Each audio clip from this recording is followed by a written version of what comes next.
Good evening. So tonight's topic is drugs. Drugs is a really important topic. It's a really popular topic, and now more than ever, in the year 2021, I've never seen as many people in society medicated on something than ever before in human history. I could be wrong about that, but I'm just speaking from my own experience. Everybody here in California everybody pretty much smokes weed, it's legal, or either that or they're on some kind of antidepressant, or they're taking some kind of designer drug or internet drug, because the internet has actually provided a lot of new ways of getting drugs and also new drugs. So in the 60s, we go back to the 60s, there was an explosion of LSD and psychedelics, weed, and then in the 70s, that's when Coke kind of started becoming more popular, and then in the 80s you had Coke and crack and Quaaludes, and had those in the 70s too. And then in the 90s you kind of had MDMA, ecstasy, you had meth started getting really popular. LSD started fading out a little bit towards the end of the 90s. It was still around, but it started fading out. And then you had we have where we are now. We're going to fast forward. We're going to go past 2010. Oh, you had Molly in the 2010s. Around that, between 2010 and 2020, you had the whole Molly craze, which is basically it's just the same as MDMA, except it's the pure type, pure form. And so nowadays, what do I see out there in the world? What are people medicating with nowadays? A lot of things. Mostly weed and antidepressants. That's what I see. And but other things too. And what's interesting is, I don't know if you remember research chemicals. Research chemicals was also something that came out in the 2000s. And those were synthetic compounds that mimic other drugs. So you can have a synthetic compound that mimics DMT, like 5-MeO-DMT. Then you could have one that mimics crystal meth, which I believe was what bath salts were. And I don't know the entire chemical name, but it started with like MVP. Those are the bath salts, and supposedly it's supposed to mimic meth. And you might remember who John McAfee was, the inventor of McAfee antivirus security system for computers. He moved to South America and tried to, this is all alleged too, I'm not really like accusing him or anything, this is all alleged. He moved down to South America and opened up a lab to manufacture some type of supplement, and a lot of people think he was trying to manufacture bath salts because he would do them. And there's a lot of side effects from these bath salts that he was doing, and a lot of people have mentioned it too. One of them is like extreme paranoia, which is one of the side effects of meth as well. And God, he was trying to manufacture bath salts, and so one of the things that he started feeling was paranoia. He started getting really paranoid, and then some people think, or the cops think, that he actually hired a hit on one of his rich neighbors, and it was due to his paranoia. He ended up employing the local police force, and he kind of like took over this town and became like the uncrowned mayor of this town, who had his own police force with him. And supposedly it's all because of this paranoia that he had off the bath salts, but it also made him extremely horny. So he indulged in a lot of sex with prostitutes and things like that too. And so those are bath salts. And there's other research chemicals, like there was spice. Spice is synthetic marijuana, but it's like 100 times more powerful. So research chemicals have sort of faded out in recent years. I haven't really heard a lot about them. But what you have nowadays is what I think of as kind of a problem right now. By the way, I'm not like judging. I think some people are better off on certain drugs as medication if they use it responsibly. I do think that some people are just better off using certain compounds responsibly through their life. Microdosing is huge right now. Microdosing mushrooms and LSD is really big right now. along with antidepressants. And there's nootropics. There's so many new drugs out right now. But one of the things that I see as kind of an issue is the pain-killing drugs, the pain-killing ones. Because this is the problem that I see, is somebody gets, first of all, a painkiller. So what are painkillers? Painkillers are drugs that turn off the signal that goes to the brain that registers pain, so that your brain will send endorphins to the pain center. They know how to switch off the pain signal, and that's like Vicodin, Percocet, Darvocets. Those painkiller, heroin is the most powerful painkiller, morphine. So what they've done is they've taken the most powerful painkiller in nature, which is heroin, or morphine. Morphine is the first form, and they've made it way stronger. So it's way more addictive. And that's things like Oxycontin. And so here's a really bad situation that happens. You get a person who's not a drug addict, not anything. They get into a car accident. They're all slashed up. Their body's all messed up. So they go in to the doctor. They're in excruciating pain. And the doctor prescribes them Oxycontin. And then they ask, well, will I get addicted to this? And the doctor will say, no, you're not going to get addicted to it because you're using it for pain. You're using it because you were in a car accident. So no, you're not going to get addicted to it. You only get addicted to drugs that you use recreationally. That's what they tell them. But I can't believe that these medical professionals are saying that, or giving them that advice. Because here's the thing. Your body doesn't care why you're putting something in it. It doesn't know the difference. The way you think about things that affect your body can make a difference, which we'll get into. But other than that, if you put something like Oxycontin or heroin into your body and you're taking it on a daily basis, you're going to form a chemical dependency on it.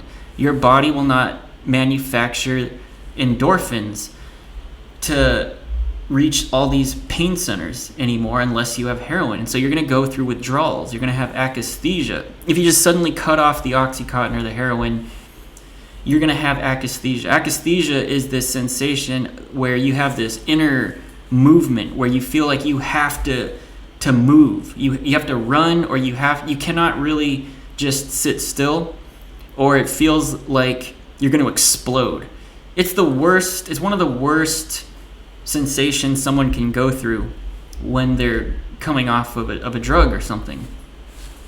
And so you get people who were told you get people who are in car accidents. They're told by their doctors that you take this Oxycontin, you're not going to get addicted to it because you're taking it for pain. And then as soon as they start to heal up, they try to come off of it. They try to just stop it, and they go through withdrawals. And the withdrawals can last for months. So when it comes to Oxycontin, because like I said, it's way stronger than heroin. It's way more effective than heroin. So they go through these withdrawals, and it's so painful that they have to function. They may have kids. They may have a job. So what are they going to do? They have to go back on the Oxycontin. So now they've given this person all of this suffering. And I'm not saying it's totally the doctor's fault or the scientists who are making the drugs, because at the end of the day, if you got into a car accident and you have a huge gash like across your body, of course, Advil is not going to really help you. You're going to need that potency. So, but the only problem with it is that they have to be honest with them and let them know that you will be addicted to this, and once you're addicted to this, you have to taper as you come off, and give them some tools and let them know how to taper as they're coming off. And so that's like one of the biggest problems I see right now with drugs, at least in America. I see the painkiller epidemic is pretty bad. And if you look at like Skid Row and you look at tent cities and all these homeless people, like once you have this problem, once you're on oxys or heroin and stuff like that, you can't really just, it's really hard to it's a long journey to come off of it, is what I'm saying. So it's pretty messed up. But this is a sci-fi reality, as I mention all the time. So drugs are a big part of the world right now. But I want to say, too, that I actually believe in better living through chemistry, and I do think that why suffer? I do think that, because a lot of people have this attitude that you gotta just do it with no drugs. If you use drugs or something, you're a druggie, or it's somehow like cheating or something. But if you are someone who suffers, you're someone who suffers from whatever it is, and you take something, you weigh the pros and cons, you weigh the cost-benefit ratio. How damaging is this to my body, short-term and long-term? How much benefit am I getting from it, short-term and long-term? And then you do the calculation yourself, and you make that informed, responsible decision. And when you exercise this type of judiciousness with drug use, it can actually enhance the quality of life if you practice this responsibly. So the war on drugs was a failure, total failure. Now you have people like in other countries, poorer countries, who cannot get those painkillers, those Oxycontins and morphine to give to patients who have been severely injured. They can't get access to those drugs because of the war on drugs that denies them a lot of access to it, which, if you listen to what I said earlier, might actually be a good thing, because at least now they're not going to be addicted to Oxycontin or heroin, and they don't have to go through this long detox process. But I would rather have relief. I mean, if my legs just got cut off and there's blood gushing everywhere, I think I'd want some relief, and I'd be willing to be a junkie for a few months to get a few months of relief. Yeah, but this is all part of the Brave New World sci-fi reality. And I think to some extent the human body and brain is actually designed to take in something from the environment, some type of drug from the environment, in order to modify itself.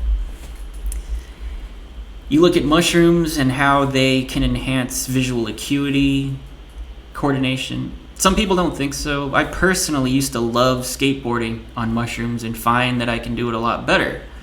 Removes a whole bunch of mental blocks, puts your body into like this wonderful flow state.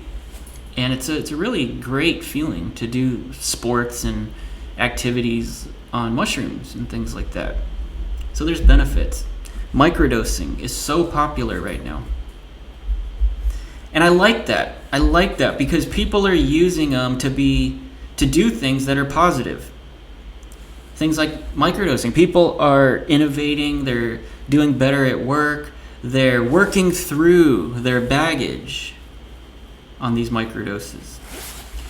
And the great thing too, I mean, anything can be abused. Anything can be abused. Let's just be honest with that. Anything can be abused. So educating the public on how to be responsible, how to reduce harm, I think these are the important lessons that need to go out into the world. Knowing about all these different compounds and what they do, exactly what they are and what they do. And so that we're not afraid of these things, and we're not panicking and freaking out if a loved one or a friend is on one of these things. But I will say heroin and meth are pretty bad.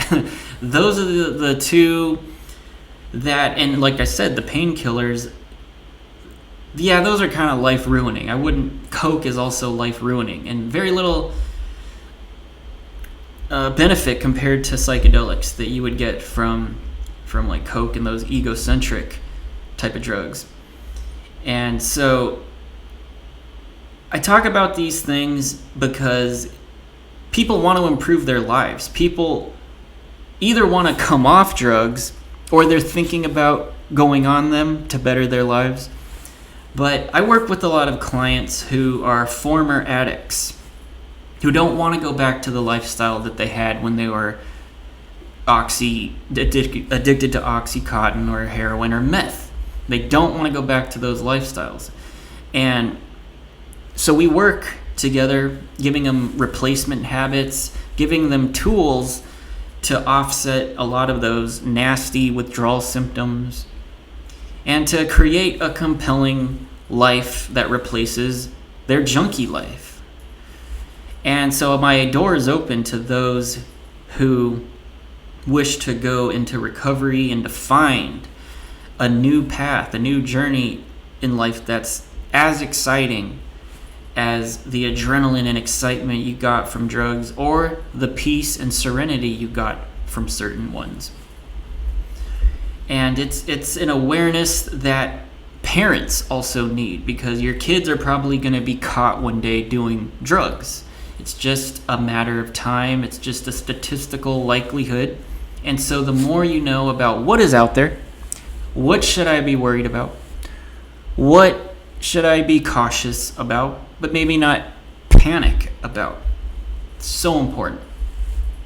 Because I want you guys to have the most fulfilling life you could possibly have. You don't have that long on this planet. So do whatever you got to do, but be responsible. Just be responsible is my message. And be knowledgeable. And if you do those two things, you will be safe. You can enjoy these compounds recreationally, or for work, or for whatever the hell you want to use it for, but you can do it safely, taking very little damage. So that's the advice for tonight. If you're thinking, I know that there's some of you guys out there right now that are teeter-tottering on whether or not you should do something or not. Should I do it? Should I not do it? And so hopefully this helps you to make an informed, educated decision. But I'm not going to tell you what to do. So that's my public service message for this evening. And be safe. Be goddamn safe out there.